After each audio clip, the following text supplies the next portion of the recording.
So I'm going to talk about what I learned from the marijuana chat yesterday at City Hall.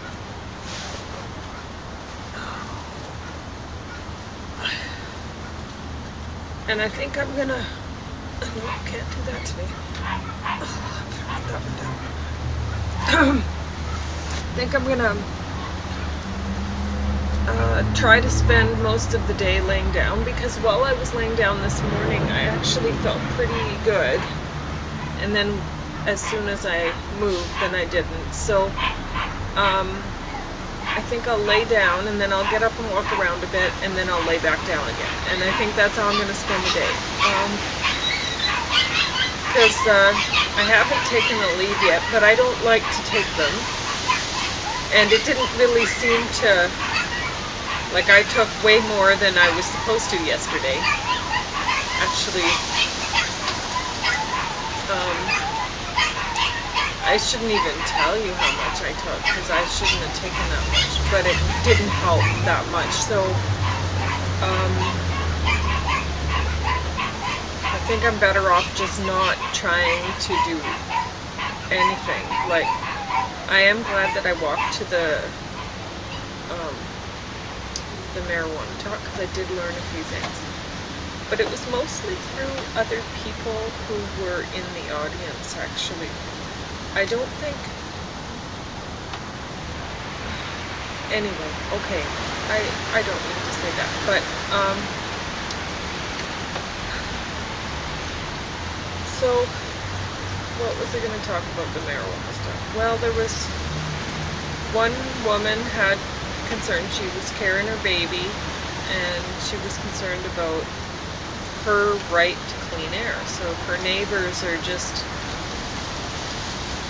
smoking up like crazy and the stuff is drifting into her yard, you know, and they're like, well, you know, that you have a right to clean air too, and da-da-da. And so there might be some issues that way, right? We'd have to deal with it. But it turns out that you only have a right to smoke your marijuana on your own property. So if you do not, and you can't be smoking in vehicles and stuff like that, they've prohibited that. So if you're thinking, oh, well, my own property, my vehicle, no.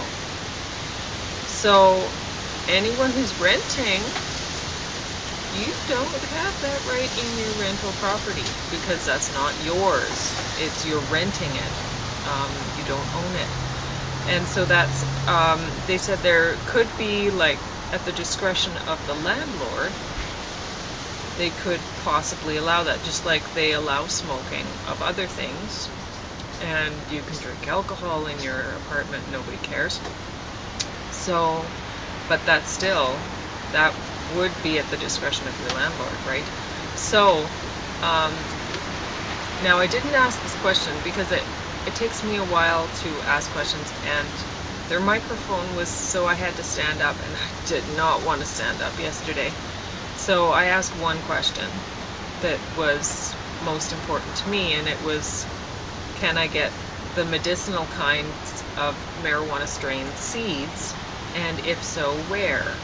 Because, it turns out you can only grow 4 plants on your property, in your residence.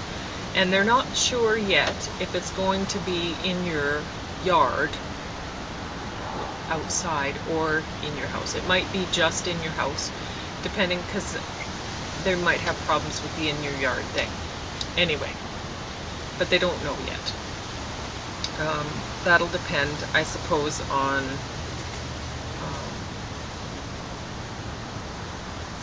it'll happen, and then how the neighbors are reacting, or whatever. That, I'm sure that's what's going to dictate what happens there, because apparently the plants are really stinky, and at least at one point in their life cycle, and so the neighbors might have complaints about that. Now, in my neighborhood, and I would say most of the north side of this city, I don't think that'll be an issue, because I think the whole neighborhood is going to stink like marijuana in short order, because pretty much everyone will be growing it. So I don't think I'm going to get any complaints if I grow medicinal marijuana of some kind, because everyone else will be growing stuff to get you high. But anyway, so it's 4 plants in your own home. But if you're a renter, you cannot do that. You can't grow 4 plants in your rental property. But if you're an owner, you can grow 4 plants in your residence. Do you see where I'm going here? I did not ask this question, but this is a question that everyone should be thinking about. There are a lot of people who own a lot of rental properties. So, let's say I am some sleazy landlord, and I'm not. I don't have any tenants. I guess you could say I'm a landlord of sorts of chihuahuas and plants, and some fish and snails now. And the snails are doing well. Anyway, but I'm not. I'm their caregiver. They run roughshod over me, as James says. I just care for them. So anyway, what I'm saying is the most important question here is, what are those landlords' rights? Because one person stood up and he was saying, 4 plants, growing 4 plants, if I grow my 4 plants in my house or whatever, that's a lot different than a grow operation, totally in support of the 4 plants, whatever. Okay, but let's say I'm a landlord and I'm allowed to grow 4 plants per residence, and I own 100 residents, right? Then that's not 4 plants all of a sudden, that's 400. Because let's say I'm a sleazy landlord, and I know that people that I'm renting to want to be smoking pot in my apartment building, or apartment buildings, and so I can get them to sign a little piece of paper saying that in exchange for this right to smoke pot, he will allow the right to smoke pot all they want, day and night, in their rental unit, in exchange for 1 closet where he has lights and a hydroponic system on a timer with 4 plants in it. So each residence, they're missing a closet, but they have the right to smoke all the pot they want. And you know what? There's a lot of people who would sign that right over. They'd be like, yeah, sure, I'll let you grow your 4 plants in the closet so I can smoke all day long. See what I'm saying? So all of a sudden, as far as I can see it, with this legislation, unless they change it fast, every single landlord can now be a major grower.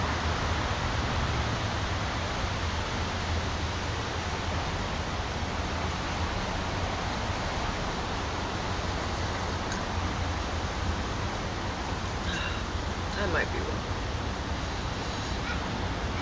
Anyway, I learned some very interesting things.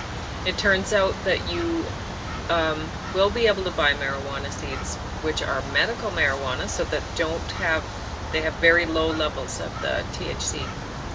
So they won't get you stoned, but they help for other medical issues.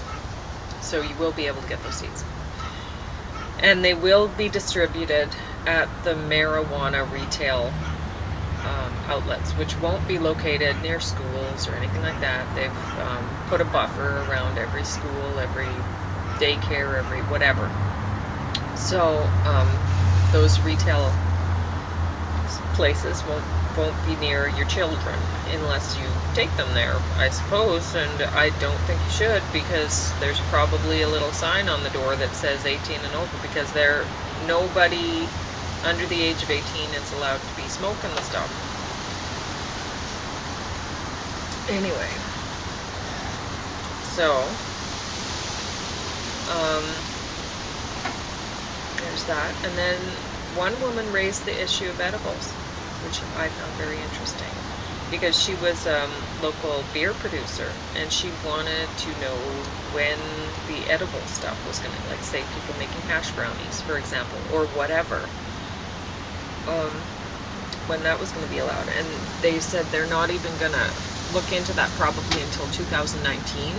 So you can't produce edibles, and you certainly can't be taking it to the farmer's market and fobbing off your wares on.